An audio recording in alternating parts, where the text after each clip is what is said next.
Hey guys, my name is Jordan. Thanks for checking out this video. In this video, I'm going to talk to you about how Christians are actually meant to judge. People say that Christians aren't meant to judge.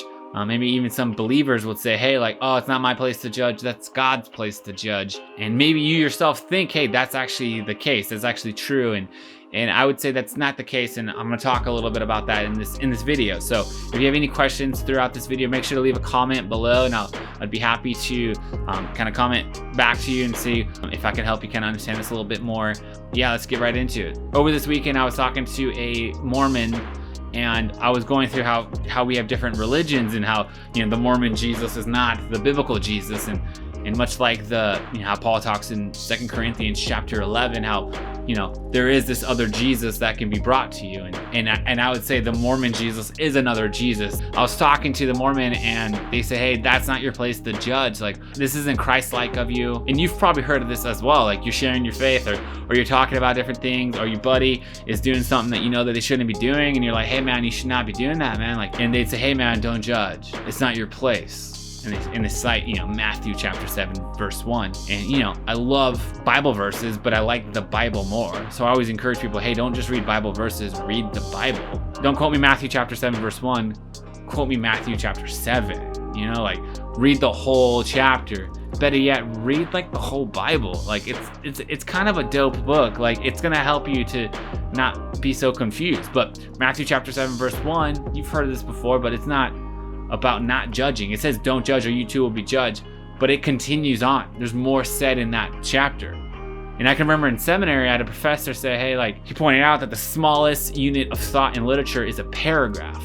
And what that basically means is that to really communicate, there's so much that goes on in communication, and so much of communication is nonverbal.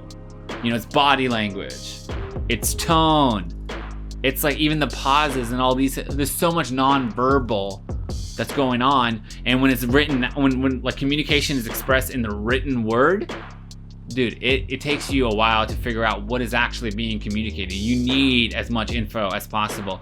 And fun little fact, you're gonna need more than 5 to 6 words to understand what's being said by someone.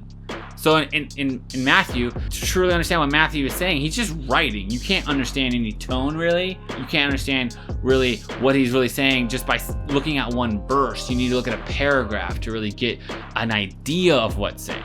And I would even say, hey, like, to even understand, paragraph, I would say you need to understand the chapter. And to understand a chapter in the Bible, you need to understand the book. And it goes all the way out. Just to understand the whole Bible, it helps to know the Bible.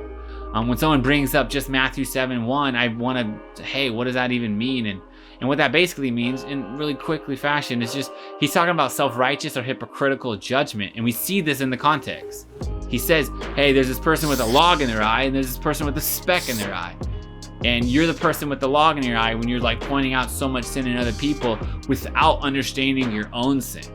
I think there's like a beauty of sin, and sin is dark and evil, but I think God used it in a beautiful way to humble us, to like bind us together, because we all are sinners. But sometimes when we judge other people or we talk to other people, we talk in a way that we're not aware of our own sin.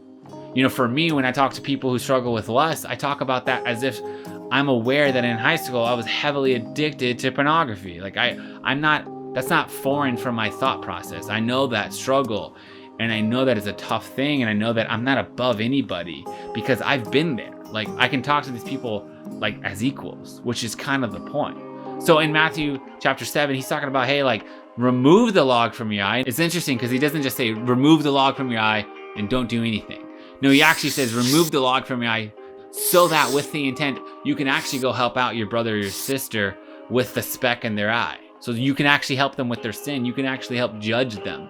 And we get this a little bit more clearer in a big verse that I love. It's my favorite verse about judging, that when someone says, hey, Christians aren't meant to judge, I go right to Jesus first off. He's kind of a good point to go to. Like, he's kind of God. So to be clear, he's fully God, fully man. He's not kind of God. He's totally God. So let's get our theology in check.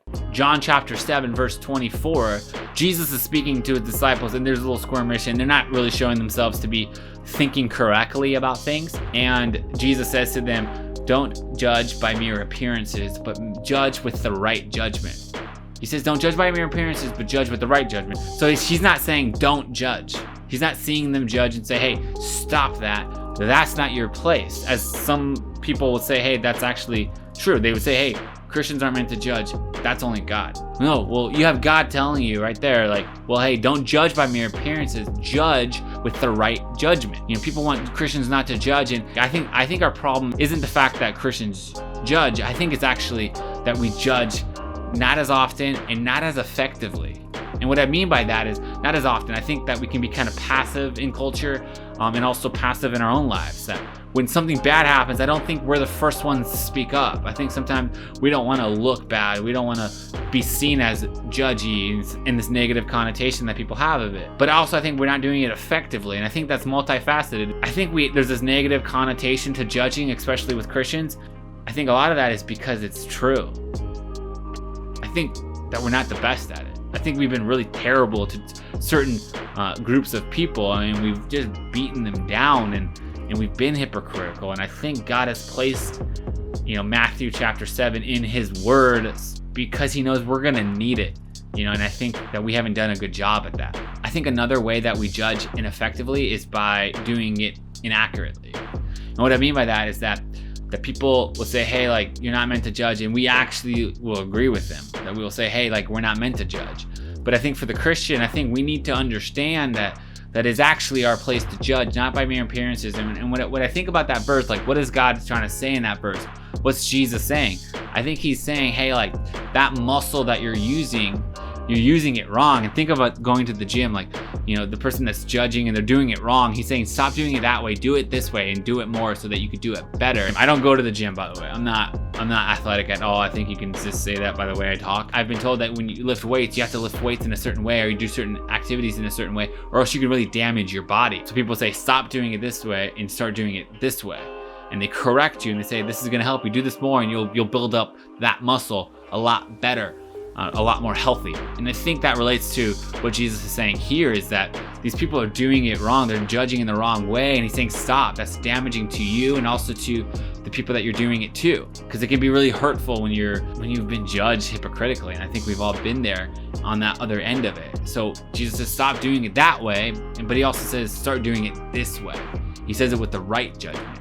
And I think the right judgment is portrayed with how Christ has lived. And we are meant to judge, but I think we need to do it in the right way. I don't think it's supposed to be like we think that we're so much better than other people, or that we are unaware of our sin. And I think sin is this common thread through everyone. There's the depravity of man is something that has reached everyone. We're all sinners and we all need Jesus, and not everyone is pursuing Jesus, or if you're of different religions, it's a different kind of Jesus. But I think for us that we need to have that in mind, that we're not perfect and that we are trying to help people see Jesus clearer, and to live for him. And so we need to make sure that when people bring up false things, that we want to correct them, and we want to do that in a right way. And for us, I think it's just important to know that Christians are meant to judge, and there's a way to do it and there's a way not to do it. And I think the reason why people are really upset with Christians about how we judge is based off of a lot of facts, and I think we need to own some of that too. I've done that in my own life, that I've talked to friends that have been hurt by Christians, and they say, hey, like, I was hurt so bad, and I apologized for that. And I said, that's despicable, and I'm sorry, like, I apologize for that. And that kind of showed them my care for them, that I actually love these people. You say all that so that you can actually speak truth. I don't think we need to shy away from the truth. I think sometimes we shy too much away, like I said earlier. And I think it's important to know John chapter 7 verse 24, how don't judge by mere appearances, but judge by the right judgment. And it's this image of this muscle. God is wanting us to use that muscle. He doesn't say stop judging. He says start judging, but in the right way. I hope that cleared up some of your questions. If you have any other kind of clarifying stuff, leave comments below. I'll make sure to reply to you. And I'm sure this is gonna probably require another video down the way, maybe, or anything like that. It's a huge topic, but I kind of wanted to give a little intro to it. Hopefully this was helpful. More videos on the way about Christian theology, about other religions, about Christian dating. Went to seminary. I serve in the church as a youth pastor, and I just want to make videos that kind of talk about Jesus a little bit and about real issues that are going on. So if you're interested in that kind of thing, make sure to subscribe. Thanks guys so much for checking out this video. I hope you have a dope day, and I'll see you in the next video.